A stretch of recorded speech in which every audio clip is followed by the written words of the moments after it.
All right. Good morning, everybody. Space Junkie is back. A regular takeover on a Monday, and we've got tons of good information, new photographs, some stuff that will blow your mind today. And as usual, I'm Szabi, and I'm not alone. Hi, David. How are you? Hello, Sabi. Hello, everyone. Yeah, it's good to be back again after 1 hour break. 1 hour, well, 1 week break. As you noticed, we haven't been here last Monday, but we are now here again, and we are full with good news. hmm Indeed. First of all, let's announce that we've got a new camera, so you can see all of them in one picture. And hopefully, from now on, this is gonna remain like this 24/7 live stream. Anytime you wanna take a look at what's going on at the Starbase, just tune to the 24/7 camera here on What About It. All right. Without further ado, let's kick off our show today. I think let's start with 3i Atlas because it's still stirring up some attention in the world. Please tell us what you think 3i Atlas is still some sort of mysterious alien spacecraft or is What just else? what or is just what it looks like. You can see this on this incredible photo on the left. You can see a galaxy lots of light years away, and in here in the foreground we can see the this interstellar object. It's coming from the interstellar space, and this is only the third one the humanity just discovered, and it definitely looks like now a regular comet. It still have some anomaly, but I mean, they say if it walks like a duck and talks like a duck, it's definitely a duck. And so all the astronomers are pointing towards to this direction, that this is just an unregular rock coming to our way. We're going to have tons of information, I think, in the future, uh, coming couple of months. Still approaching to Earth. I think it's gonna be sometime mid-December when it's gonna be closest to Earth. And also JUICE, the help me out, the Jupiter icy moon, Icy Moon Explorer, I think. Explorer. Thank you. So that's gonna take a good look at it as well, but it will only beam back its information at around February, so we will not know anything new about it before that. It's just because the communication obstacles is too far away, too large data. Anyway, we definitely, hopefully, we are going to learn tons about this incredible object that just zooming past our solar system, well, flying through our or across. Um, okay, there's another incredible shot I have to show you. That's from Andrew McCarthy. And let me just give you a little bit of explanation, because what we see here, it really is blowing your mind. So this is our sun, our central star. Taken this high resolution photo is taken with an hydrogen alpha solar telescope. I think it's from mosaics, so that's why the large resolution. And in the middle, there is a large spot in there. So that's not dirt. That's not just regular dirt. But if I show you another photo, I mean, that's a human right there. Hmm. So this guy is, he just made a jump from, I think it's called a paramotor, I think, or a paraglider. I don't know what the vehicle is called, but I show you the video of it, which really is incredible. So you will see as so it was all, how can I say, organized in a way that I think no one else done before. And I'm messing up my screen. So there we go. So this is the moment of jump. A lot of people were saying that this is fake, this is AI generated. No, it's not. It's an extremely well executed stuff that we can see. So that guy is doing a free fall, and then obviously he's opened up his chute and was landing. But I mean, look at this. Honestly, Dave, I mean, how crazy this is.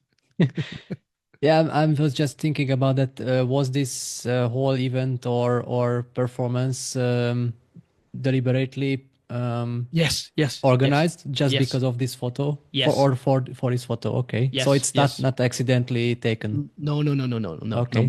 So this guy, Gabe Brown, I think, the guy who's jumping right there, and it was taken by Andrew McCarthy. He's an incredible photographer. I mean, for me, I know him for a while because he's been taking photos, astro photos since a while. I mean, look at this International Space Station in front of the moon. So this is a composite, and I think his strength is the quality. I mean, he's just doing extremely nice photographs. Yeah, thank you. Paraglider. Yeah, that's what it's called. Thank you. In the chat. And also he's been taking like photos in front of the sun. That's the ISS just right there.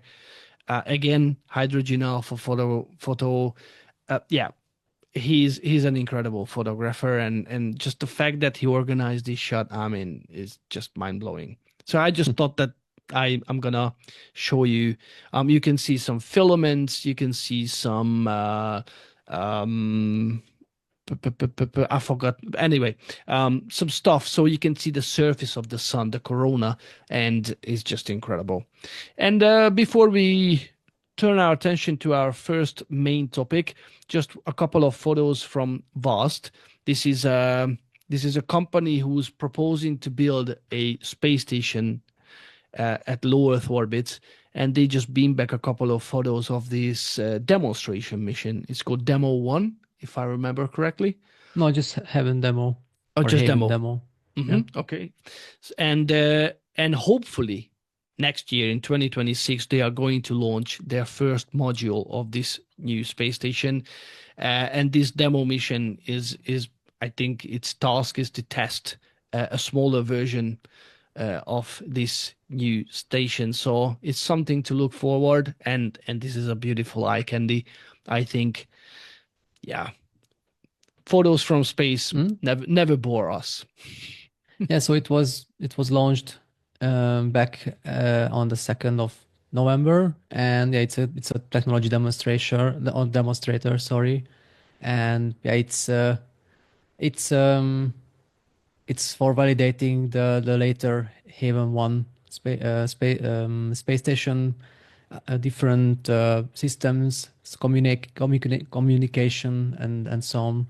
So that's why they have launched it now, and yeah, it has made nice photos about the Earth already. So Yep. it was worth to launch it. Yes. Okay. This was the sort of warm up, and let's turn our attention to Starbase because there are lots of things going on down there. Still not as many activities as we would like, but let's see the Pad One because they are doing some demolition work there, don't Until we they? can watch it because in couple of days maybe it will be totally gone. Yeah. If we just look at the speed how they demolish it. So yeah, the first leg was down yesterday or the day before yesterday, but let's say about at weekend. And so yeah, they have ramped up the speed of the demolition. So they have cut the upper ring in different parts. Then some excavators were joined the party, and they started to deconstruct everything around it. So I mean, first the OLM ring was cut in parts first. Then now the legs are the level 2, or how to say, the next phase of the deconstruction. So and again the steps were removed. So yeah, they are quite in a good pace to just erase everything above the what we can see actually. But especially for me, it was quite strange or interesting that they haven't removed this inverse shower head, what is under the OLM. So because they have yeah, that maybe that's the phase how they deconstruct everything. Probably they don't want to And save it. Yeah. Yeah, Shall and we yeah, call it a pillars of deconstruction or yeah, decreation? yeah. Maybe that's a good good naming of this photo. So I already know from which photo is familiar. I mean, what we can see on the left on the right side. So Mm-hmm, mm-hmm. it's quite looks the same. So, Yeah. but of course it's a joke. So yeah, maybe we are not so back, or we are just in couple of weeks until it will be entirely removed.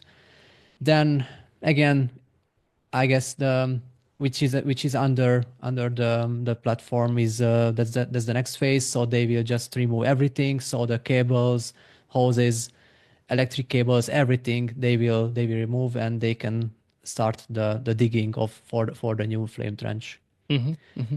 So Yeah. that's the situation, Uh, or the visual thing how it looks like. It's quite sad, but that's the way how it will a new pad reborn or born. mhm. So first they have to remove the first one. Yeah, it's like the phoenix. It will rise Yeah, from its ashes. As you can see on the live camera view, the work is ongoing and this is actively happening. I'm sure a lot of people are sad about it, but this is SpaceX. Just remind yourself, they never stop. They always have something to do. They always change, they always work on something and yes, I mean OLM and pad A or pad 1, it did its job and right now they just they're just changing the game and they will do the reconstruction of a new pad which is more suitable for SpaceX's plans for the future. So it's I would just call it a milestone. Yeah, he did his job. We've seen some interesting stuff happening in the past, definitely during IFT1. Um, but yeah, let's just move on to the next phase. There is yeah. Just one thing to add, that actually or practically we shouldn't call it OLM because no orbital launch was performed from this one. So actually it's SOLM, so suborbital launch SOLM, one. SOLM. SOLM, yeah. Okay, we can move on. Yep. Also, we're gonna turn our attention whilst we are here at the launch site to Pad 2 because it has gone through some epic changes. This is from last year. Last Last. August, I think, or Mm-hmm. last Mm-hmm. September, but anyway, last one more than 1 year. Mm-hmm. So thanks to RGB aerial photography, we can see how much it changed. So I will show you a photo. This is not the current uh, sort of state, but we are not too far behind. And then this is a brand new photo. So I mean, look at that, how polished and tidy that looks. I Mhm. really like how it looks. I really do. Yeah, it looks a proper launch mount as it should have been at the Indeed. in case of the OLM one or Pad one. Mm-hmm. So yeah, the latest news about this one that the hoods are installed. I mean the QD hoods are already at their places. So maybe they are not so far from the entire finishing of this launch mount. Maybe they just have to install the these 20 um, 20 how to say, which is getting the boosters aft section, how they call it. Help me Sabit, it's one word. Okay, The, anyway, sorry, I missed the it. I was reading the chat. okay, no, it's it's too far from it, so no, never mind, we can move on. um what else Mm-hmm. about the production site? The Gigabay is under construction. They are in a No, good it's pace ready as well. actually. Look, Oh, yeah, I have I have slept 1 year. this is some future photographs. Photographs. Marty McFly just sent it to us, and we can see how it's gonna look like. Anyway, this is from RGV Aerials weekend show, and we can see how it's gonna look like or what it's gonna look like in the future. I mean, it's quite unbelievable how the scale is always growing, growing, growing. So you remember we had the low bay, and then we had the mid bay, and then we had the high bay. High bay looked gigantic at those days in the past. Yeah. And then we've got the mega base. Mega base looked megalithical, mega huge. And then now Gigabay, next to Gigabay, it just looks like, I don't know, like mid bay next to high bay. So things are just exponentially growing down in Starbase. I don't think we're gonna see anything bigger than this. And Or just one thing famous again to it. last words. Sorry, Continue, then I I will. finished. Okay. So, and just we shall not forget that one day Mega Bay 1 will be gone as well, because it's too short for the V4 boosters. So, and maybe it won't have any more role if the Gigabay will be in operation. Maybe they will spare the Mega Bay 2. To be frank, I don't know about it, but that's quite sure that the Mega Bay 1 will be demolished after the Gigabay is finished and it's in operation. Nice. They are nice people. They always keep people busy down there. I mean, that's a They have very to nice. build anything every time. So maybe Starbase Absolutely. won't be ready at all. If the Gigabay will be ready, then they will figure out something else. For example, at the launch Sanchez side, they have to build up something. I don't know, a new Gigabay or one more Star Factory. Just kidding. So maybe it won't be ready at all. Yep. Okay, let's see where are we in terms of boosters and ships. Well, booster and ship, because Hmm. at the moment it's just only singular Yeah, number but of articles. in terms of the booster 18, which will be the first V3 or generation 3 booster, it's almost finished already to begin its test campaign. So as far as I know, it's in the phase about the last checkpoints and double checks again, and maybe it will be taken, or it will be rolled out to the masses outpost, or yeah, I have to think about, maybe that will maybe it will have a fit check. But yeah, it's upon the Raptor 3 engines, and maybe until it's not installed, or they are not installed, they can't just put this new booster into the new pad 2. So yeah, it's not sure or not clear what will be the first step with the booster after it's ready Do to they be rolled need, out. do they really need the Raptor engines for a fit test? Yeah, that's Because what I then was they thinking don't about. really Maybe they make won't any require. difference. Yeah. Yeah, no, I don't think Because so. the clamps, which is getting in my mind, that I was searching for this word, um, not so a couple of minutes ago. So the clamps, maybe they require the aft section itself, and it will be, of course, installed to the booster. Indeed. So that's why it's Yeah. not sure whether they will be rolled out. It will be rolled out first to the Pet 2 for a fit check, Mm-hmm. or it will be rolled out for the Messi's outpost for the first cryogenic proof tests. Okay. Right. And then what's going on in terms of ships? Hmm.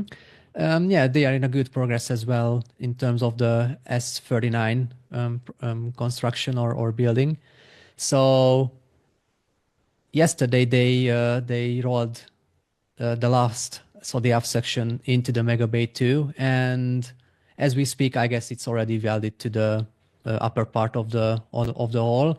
So last week we have seen that the downcomers have been installed without the aft section, and after the downcomers, so these big and very important parts of the bottom section were installed. Then the next and last step was to install and weld the aft section. And yeah, that's a good photo. And we were lucky, or Jordan was lucky, that the Mega Bay 2 door was opened, and he could done this photo, or he could do this photo. So that's a good progress. And maybe the first generation third generation ships is not so far from the first steps and first tests as well. So How yeah, how's your tongue feeling right now? thanks. It's good. It's okay. Good. Okay. Right. And I've got a couple of more stuff. So they spotted some raptors at McGregor. Yeah, I don't think. and Do you think we have like a booster worth amounts of sort of V3 boost ships? Sorry, they Raptors. are getting there because that's, I guess, the third group of four Raptor 3 engines. So at Hmm. least if we are going, or if we are thinking about the serial number, which is the I can highest. see 64 here. Yeah, that's the highest one, at least what Uh-huh. they have seen so far. So maybe they are at the phase, or at the, yeah, let's say, situation that the first 33 Raptors are towards or in the direction of the Starbase already. Hmm. Yeah, Unfortunately, the question is how yeah. good what sort of shape these raptors are. How many Mhm. blew up? How Yeah, many, that's a good question. yeah, because no, it's just because Akiji is saying at the Mm. chat that if they are at number 64, then they have enough 33 plus 6. But again, we still don't know in what conditions they are. I mean, the first couple of them, they were just starting the Yeah. whole test campaign. So, they definitely have seen a couple of them blowing up. So I'm not too sure if there's enough, but there should be around. Yeah, so based on the serial number, I wouldn't be sure whether they have enough engines for both stages already. Yeah, yeah. That's Anyway, my conclusion. we just speculating. No one Yeah. knows, and we will see exactly if none of them appeared yet at Starbase, did they? But Nobody uh, spotted yeah, V3s. yeah, that's sure, because maybe all of you remember the last visit of Team Doddy, Everyday Astronaut, when they just visited with Elon the Mega Bay 1, which is the back of the, or yeah, which is behind the smaller building, which is connected to the Mega Bay 1, the Raptor nest, or how they call it. So that's a different building, and we haven't seen, or we couldn't see anymore when they are just rolling in a new engine to the Mega Bay 1, because previously we could see it when they just started to install any Raptors to the previous boosters. But since this new building, which is at the back of the Mega Bay 1, is built or has been built, there is no visible sign for any Raptor engines anymore, unfortunately. So that's why we can't be sure how many Raptors are at the Starbase, but I would bet that there are some already. So hold on. When Tim Dodd was at Starbase, wasn't it at the Mega Bay? The engines. Yes, that's why Hmm. I'm said what I've Okay. said, that the Mega Bay 1. I guess they have visited with it on the Mega Bay 1, Yeah. And and then it had it's not that's it. the case anymore. You're saying Yes, this building is still there. it's still This there. smaller Okay. building. Yeah, sure. Yeah. Okay. Yeah, that was quite Yeah, quite a view. A absolutely. Raptor engine tree, or sorry, what is it? Forest. Yeah, you Yeah, just look Raptor around and Forest. it's Yeah. just Raptor forests. Yeah, Yeah. crazy. Okay, anyway, let's move on. We got two more photos to show. So that's both from Florida, and some quite important stuff happened there because this new Yeah. OLM was fitted. Yeah, there is a good advance at the 39A as well, because they have Hmm. put this quite huge OLM at its place, and it was quite Just different. Yeah. just to spot, I mean, sorry, just three SPMTs were carrying it, not two, but three. I mean, Yeah. this is crazy. Yeah, and this stack me sign just changing its how to say place, because one time it's at Florida, it is at Florida, then they moved it to the Starbase, then maybe it's back again to Florida if they have only this Or one sign. But probably they anyway, have one at both places, yeah, right? it can Nah, be. come on. They have the budget for it. Yeah, of course, that's the most important detail.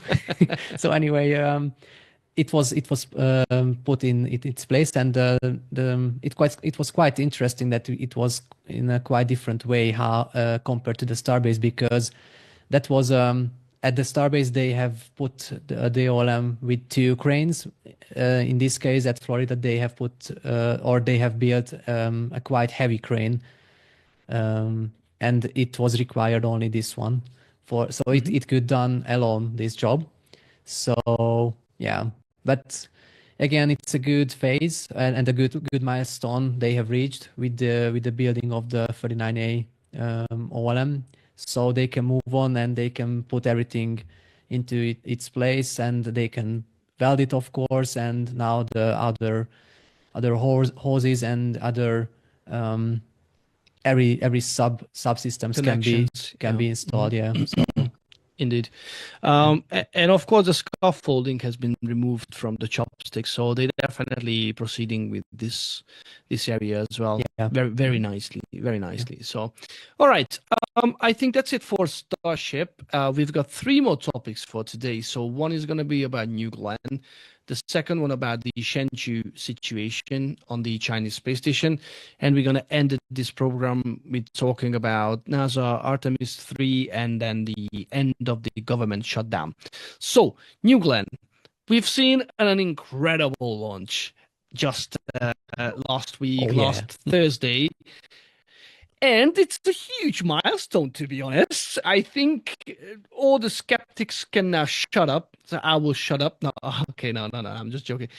We were not skeptics. I think everybody was giving a hard time for Blue Origin because, I mean, they really took their time. But hey, they just got there. They exactly right there where they want to be. We've got two methane-powered rockets. One is now completely capable of placing anything to low Earth orbit or even beyond, because during this escapade mission, these two probes are heading towards Mars. So they are definitely very capable, these New Glenn rockets. And we've seen something I did not expect to see at all. I think no one was expecting this one. Yeah, I mean, crazy. And if you just think about it, the scale of this rocket. So this is a lovely render of the second generation and third generation booster, and with the New Glenn. I mean, this is a huge rocket, huge. Yes, maybe it would be a better comparison between Falcon 9 and this one, so the GS1, so the New Glenn first stage, because it's almost 60 meters tall and 7 meters wide, or the diameter is 7 meters, so double the size of the Falcon 9 diameter. So it's it's a huge one, and yeah, the waiting is over. It was almost 10 years. I mean, about the waiting, but after the first successful propelled landing of the first Falcon 9 on the landing zone, and yeah, it was in 2015 of December, and it took almost 10 years that the second company could repeat it. However, it was of course a drone ship landing, or how the Blue Origin calls, Jacqueline, it's the landing platform vehicle or something like that. So it's not I'm not just sure. drone ship. Anyway, so the New Glenn first stage wasn't coming back to it wasn't a land landing, but an ocean landing. And it was only the second mission. And yeah, it was important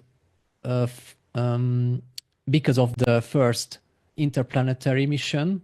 And it's of course, it's not a common or not a regular thing that one of the newbies getting so important missions at their second attempt.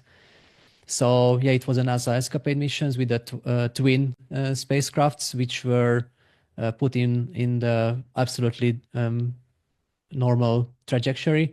So, but the other big question was how the New Glenn first stage will perform, and it yeah, we couldn't believe our eyes when we have covered it, or when we have streamed it last Thursday. So they just nailed it. It was a bullseye landing, of course. The big difference between Falcon 9 and the GS1, that it can hover, and it helped a lot, as we have seen it, because otherwise they would have just missed the Jacqueline platform. Yeah. So when we will arrive at the footages of the landing, it will shown, or there is a good diagram or some figures about the vertical and horizontal place where the New Glenn or the GS1 was, just a couple of 10 meters above the surface of the ocean. However, it was about 200 meters next to the platform. But yeah, we will arrive there very soon. Yeah. So before we get there, I mean, I would like to show you this point of view. So this is allegedly, well, according to Mr. Scott Manley, from a what was the aircraft? 40 WD-57. Yeah, that's the one. Yeah, 50. Yeah, I always mix it up with the liquid. With the WD-40. That's a 40, yeah. So it's from the NASA aircraft, and most likely that was in the area, and this is where this incredible footage was originated from. It really truly amazing. I really like it. And then the landing, what David was talking about is from the internet, from X. And look at that. Somebody just calculated 242 meters away, and it was hovering, basically. This is when we just thought that, okay, that's it. It's just not going to happen. And then all of a sudden, you can see this water plume coming up. And I was like, no, okay, it just landed next to it. Probably they thought that this is unsafe, and they just landed on the ocean. And it's just not. All of a sudden, and I mean, the feed was choppy and it was breaking up. But then all of a sudden you could see just the big flames, and it was just there. And I'm like, no way. This is unbelievable. This photo is from another boat. I guess this is where it was filmed as well. So there's Jacqueline over there, and it's actually just arriving to Port Canaveral as we speak, which is incredible. So yeah, mind is blown. It's weird because on our own channel, we got a lot of comments, and we got viewers who were saying that basically SpaceX is just falling short behind Blue Origin, and now they got a big slap from Blue Origin because this is like a huge thing, and all of a sudden they are not the dominant force, and yeah, let's just add that before we go on. I mean, I think they added a couple of more launches, but at the moment, Falcon 9 is at 559. I think it's over 560 now. Successful mission. 510 successful landing. 481 reflown booster for Falcon 9. And they've done a good bunch of Dragon missions. They have their own spacecraft. They are having their own constellation with Starlink. So it's over. Actually, today was the 500th reflown booster. 500. Yeah, today with the Sentinel 6B mission was the 500th of the using a reflown booster. 500. Wow, it's incredible. Unbelievable. Yeah. So thousands of satellites up there. So this is the second mission for New Glenn. And we need to highlight and stress this, that New Glenn and Blue Origin is on the right path. but this is just the beginning of a very long journey. Yes, we hope that they gonna launch in a high frequency. If catching a booster and refurbishing a New Glenn GS1 booster is like easy peasy, then yes, we're gonna see mission after mission after mission. They need to build up a whole fleet of rockets, but they just not, I mean, this is the beginning, but nobody is squeezing SpaceX just yet. No, this doesn't mean that they have already stepped on on their heels. No. On the At toes, least yeah. the No, US industry has already two companies they can return a booster back. So yeah, we know that Rocket Lab had some attempt to catch it with a helicopter. I mean the Electron rocket, but yeah, they just maybe that wasn't the way how to reuse a booster. So yeah, but now Blue Origin has joined the party, and it's a very good thing in terms of the Artemis program as well. So it was a very big day for NASA as well. Yeah, indeed. Two things. So it moved pretty slow from the launch pad. So probably we will see that increasing or improving in the future, or probably this is just the pace how the booster is moving up or leaving the pad. Also, Yeah, maybe just one thing that it just came in my mind that maybe Scott Manley said that the thrust to weight ratio is the same like the Saturn V had. Yeah. Yeah. So probably that's a normal thing. That's why it looked quite slow. But anyway, it doesn't mean that it's weak. I mean, the rocket is weak, but that's the physics of the rocket launch. Yeah. Yeah. But it's strange. I don't remember exactly how many seconds had to pass to actually surpass so going supersonic, but I think it's way longer than Falcon 9. Falcon 9 is supersonic like after how many seconds? 50, 60. About 1 minute, Yeah. 60, 70 seconds about it.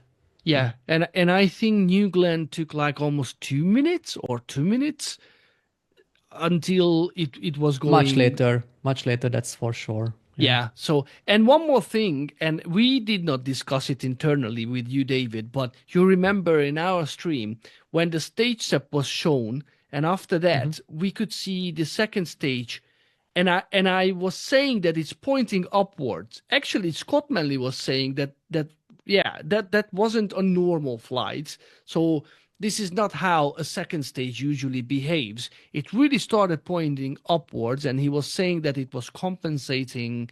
Not so he came to a conclusion that the booster did his job perfectly. So it's not because of the booster didn't perform the way it should have, but it was just probably it was the flight profile, and it was just at the beginning of its journey, it was really pointing upwards, and it just looks strange, but apparently everything went according to the mission plans. So yeah, there's nothing else to add to it. It was an amazing stuff. Yeah. And once we are at the second stage, then you had a quite interesting info.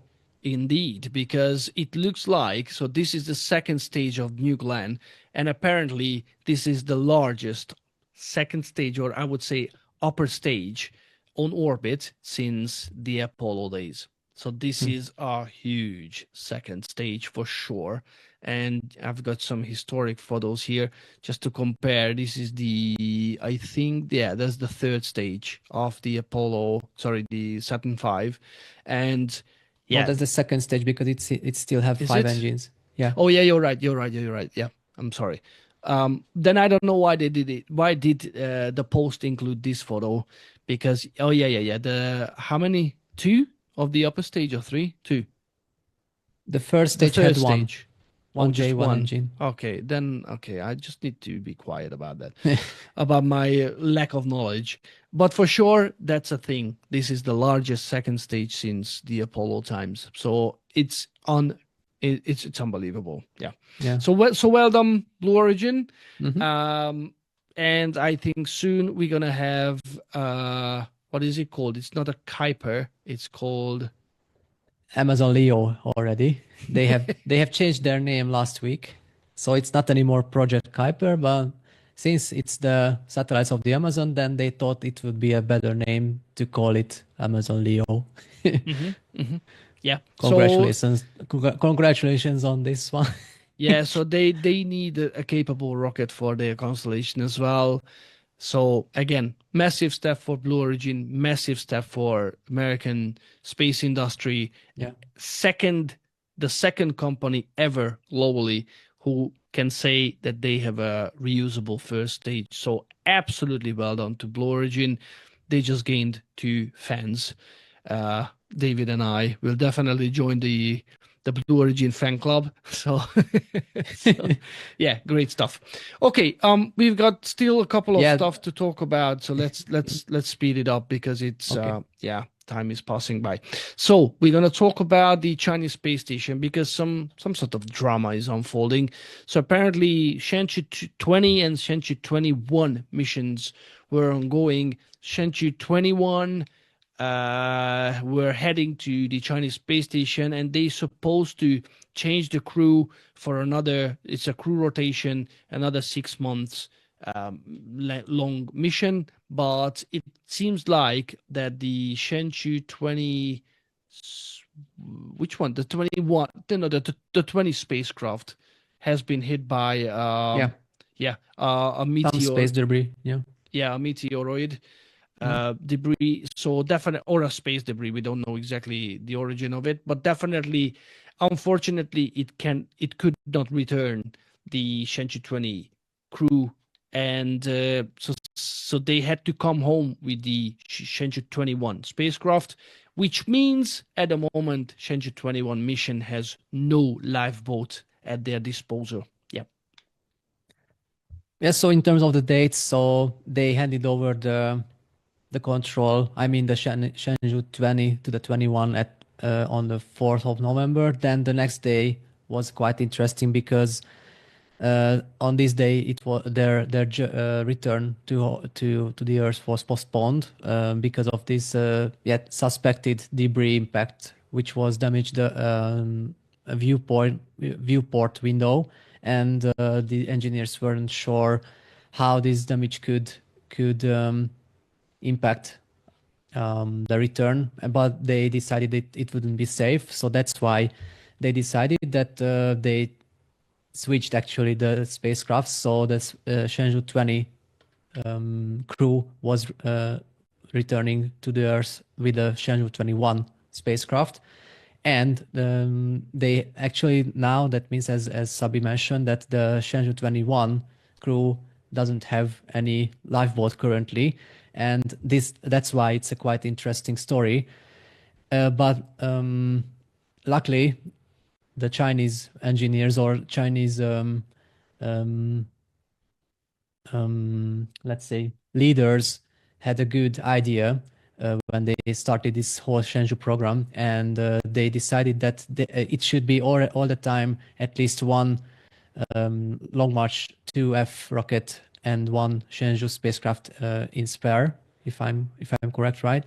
So that means that soon in the near future they can launch a new spacecraft. But as far as we know, and as the latest news mentioned, it could be the earliest at 25th of November. So that means that the currently operational crew, or the current crew at the Tiangong is without lifeboat until at least next Tuesday. So it's quite dangerous, and it's it's not a regular story at all.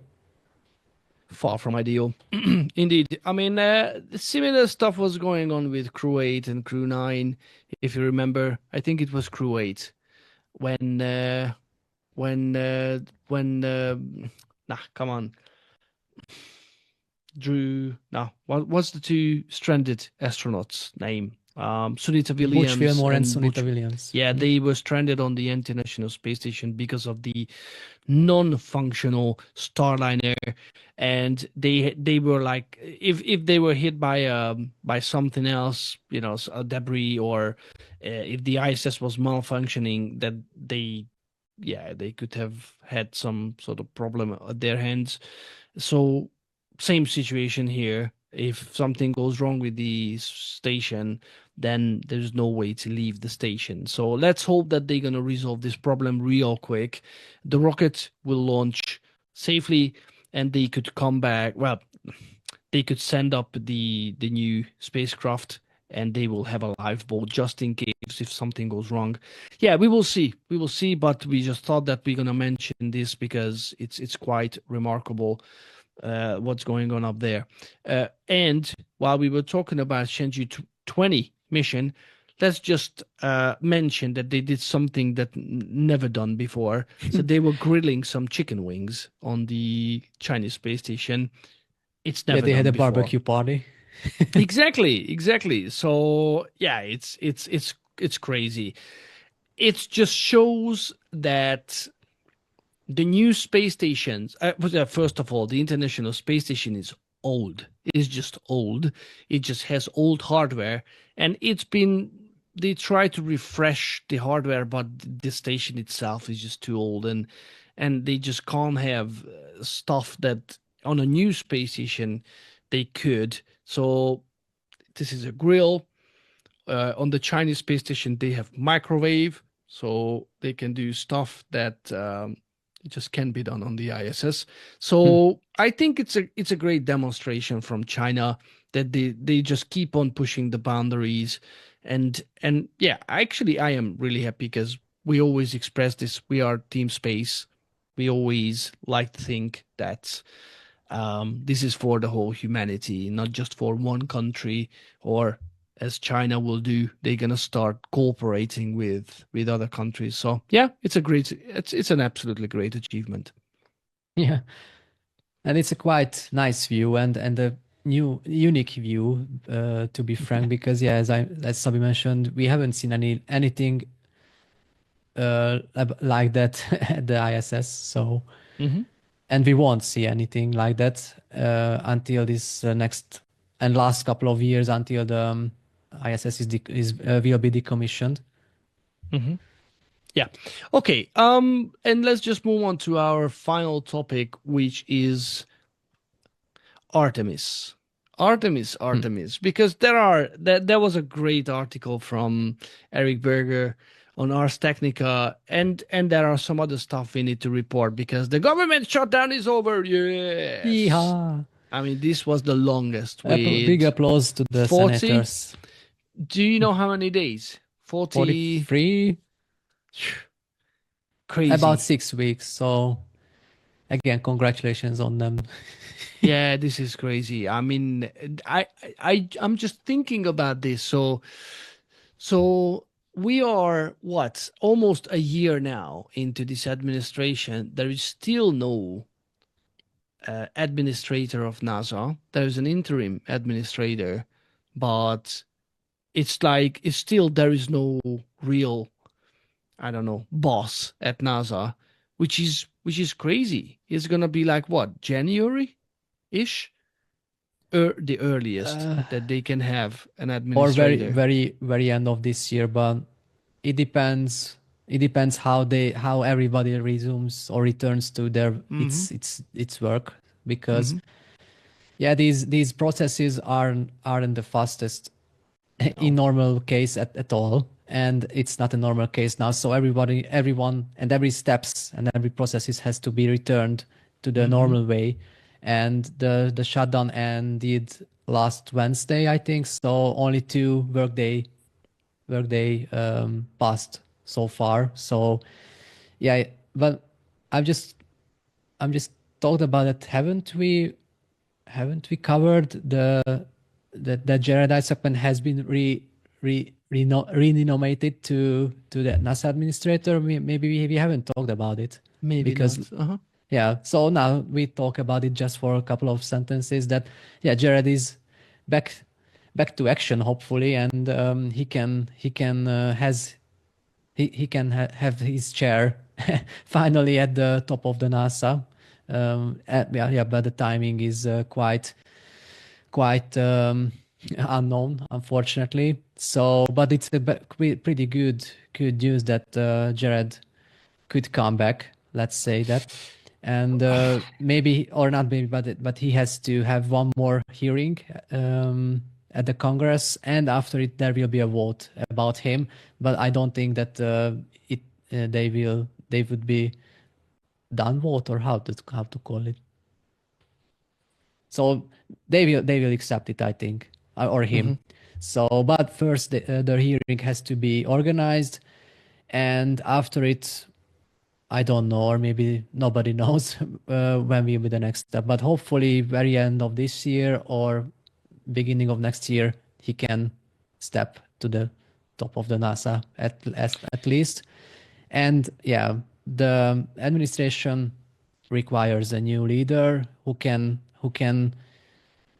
turns back to the good way, hopefully.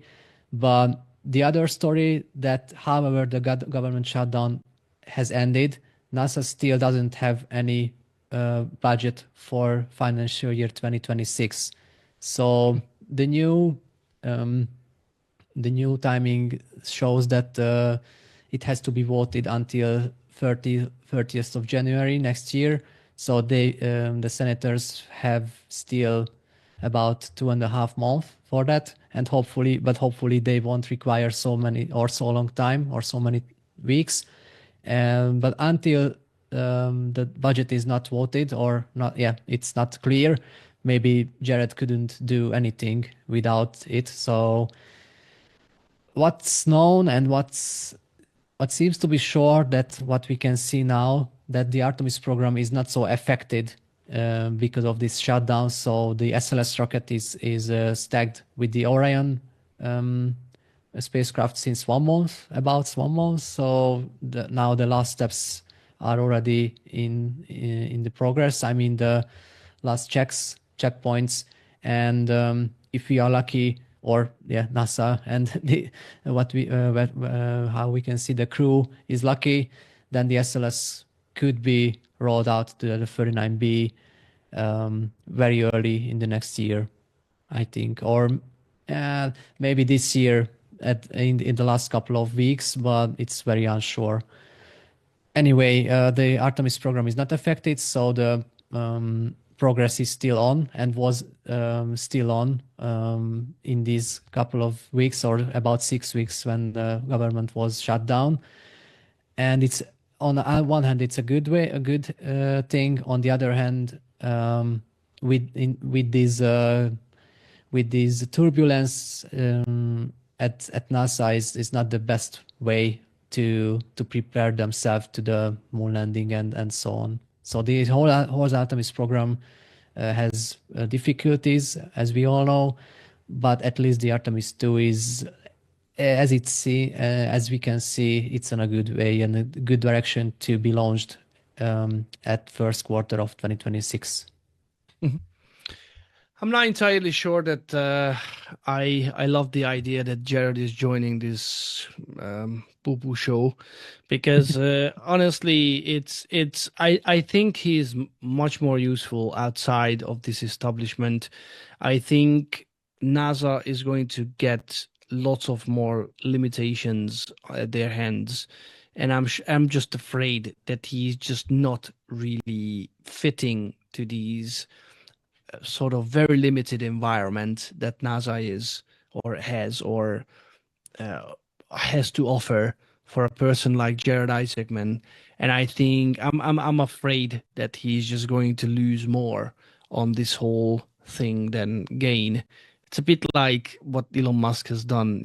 He probably thinks that he's done a lot of good stuff, but I think he just gained so many enemies during his 6 month endeavor of whatever he's done. Then I don't see the advantage, but it's probably just me. One thing to add, if I may, that maybe we can agree on that. NASA needs a renewal or it has to be renewed in some way, because what we have seen in the last couple of years or maybe a decade, it's not the way to keep the lead. And China is just it's already just, let's say, a couple of meters behind them theoretically. So, and they will just take the lead if NASA could not renew themselves. So on one term the moon landing, and the other term the science missions and the whole science life, or how the NASA was the leader of everything in terms of the space industry and everything. But now the trend seems to be a bit changing, and it's not the way if the Americans wants to be in everything at the first place. Yeah.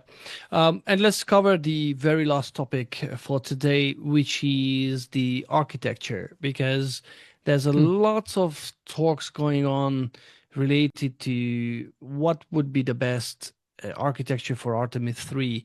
Should they stick with, I don't know, with a stubby version of a Starship, or should they do a normal Starship, or should they use the Mark 1 from Blue Origin, or what should be the best? Do you want to cover, or shall I go through real quick? Maybe you are faster, so Okay. go Okay. on. So there was this amazing article from Eric Berger on Ars Technica, and they definitely, I mean, he was actually going through these possibilities of what would be the best. Should they go with Mark 1? Should they do the Starship version? How should they do the Starship version if they stick with the original plans? So he definitely rules out the stubby version, because the shorter version of the Starship, because it's just too much of a rethink, and he thinks that it doesn't make too much of a sense. So he says there are two versions of approaching this. One is having an expendable Starship version using expendable starships. So the big question is that how many tanker starships will they require to fuel a depot for a lunar mission? And he comes to a conclusion that no one really know the answer until a final version of a Starship design will emerge.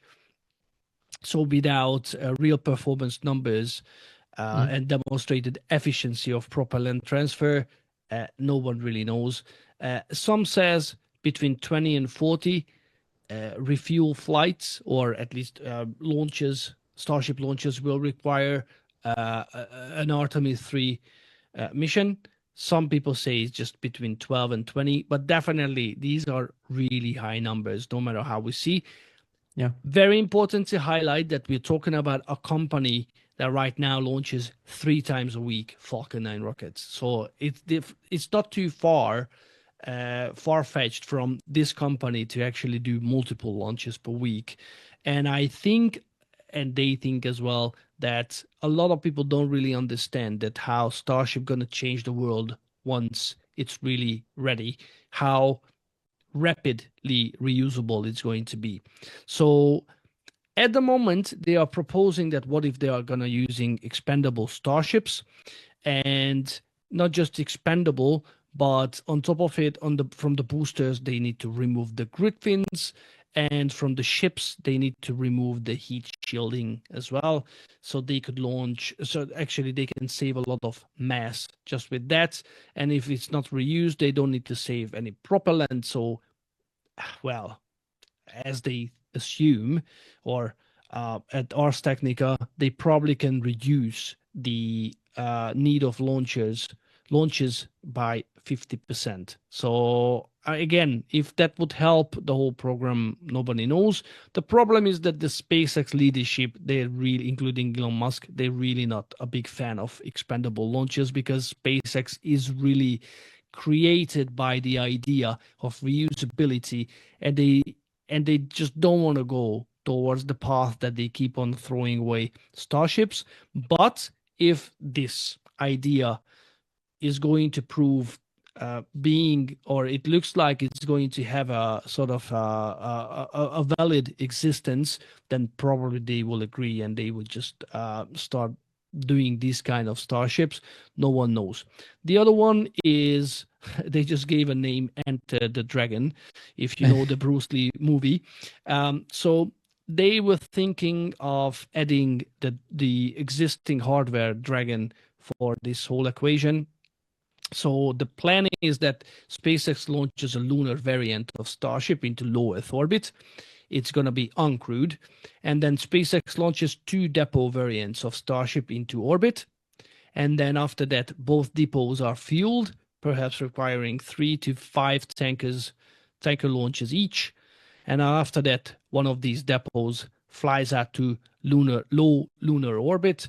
The other fuels the lunar Starship previously launched into low Earth orbit.